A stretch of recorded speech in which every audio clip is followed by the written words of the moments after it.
بالظبط بالظبط. دي حاجه. الزباله احنا ما اتكلمناش في الزباله ازاي. انا عايز كل واحد منكم يقول لي على علاقته بالزباله، لا مؤاخذه يعني موقف إيه للزباله واللي مضايقك، وتقول لي المفروض يحصل حل ايه. صغير. نرمي في الصندوق. تمام. وبعد كده نتكلم في ونشوف موضوع بقى. بعد كده نقسمها. وما نرميش في الشارع. تمام. عشان وحش بقى، يعني غير بقى منظرنا وحش بقى. النتيجه ايه لما ترمي في الشارع؟ امراض ودنيا وزفت وبلاوي سود. تمام. ثروت. لا انا شفت منظر قبل كده في مره قعدت اضحك.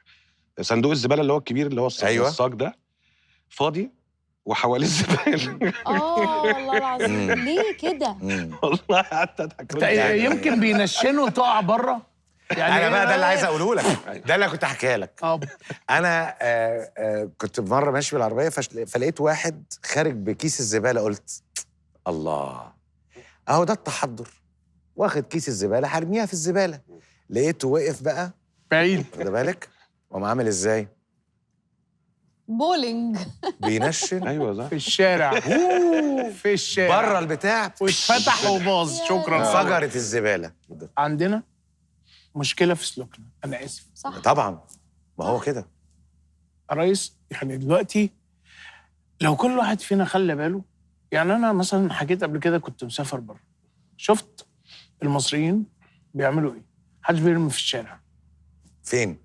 في البلاد العربيه. في البلاد الاجنبيه. مش هقول لك بقى. هقول لحضرتك ده. بص الافيه في شارع المانيال، علبه كشري بمحتوياتها ايه الشارع الرئيسي من العربيه.